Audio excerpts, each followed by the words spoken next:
அது ஒரு நேற்று நடந்த அந்த ஒரு 3 வயது குழந்தையினுடைய பாலியல் தொல்லை காரணமாக அது கடைசி வந்த அந்த குழந்தை உயிரிழந்திருக்கு. அதனுடைய தொடர்ச்சியாக இங்கே இருக்கிற ஊர் மக்கள் எங்கள் பகுதிக்கு அதிகமான பாதுகாப்பு வேண்டும், கூடுதலாக போலீஸினுடைய ரோந்து பணிகளை தீவிரப்படுத்த வேண்டும்.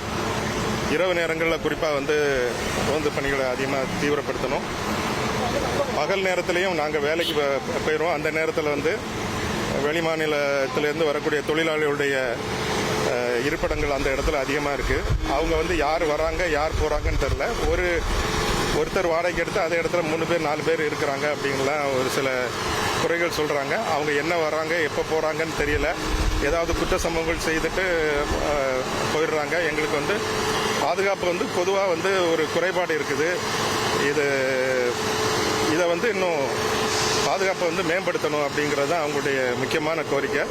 அங்கே அது சம்பந்தமாக பேசி சிப்காட் மூலமாகவும் அங்கே இந்த எந்தெந்த பகுதியிலேருந்து வேலைக்கு வர்றாங்க, அவங்க எத்தனை பேர் இருக்கிறாங்க, அவங்களுடைய டீட்டெயில்ஸ் எல்லாத்தையும் வச்சு லோக்கல் பீப்புள் எல்லாரோடையும் சேர்ந்து பேசி பாதுகாப்பு பலப்படுத்துறதுக்குரிய எல்லா நடவடிக்கையும் எடுப்போம்னு சொல்லியிருக்கிறோம்.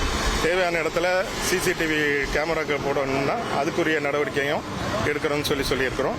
இந்த குற்ற சம்பவத்தில் ஈடுபட்டவனுடைய ஒருத்தரை கைது பண்ணியிருக்கிறாங்க.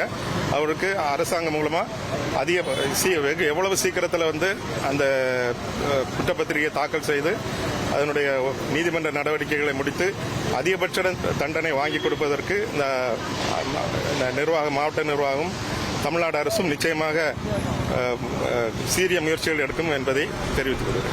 பிளே ஸ்டோர் மற்றும் ஆப் ஸ்டோரில் இருந்து பாலிமர் செயலியை QR கோடு மூலம் பதிவிறக்கம் செய்யுங்கள். செய்திகளை உடனுக்குடன் பெறுங்கள்.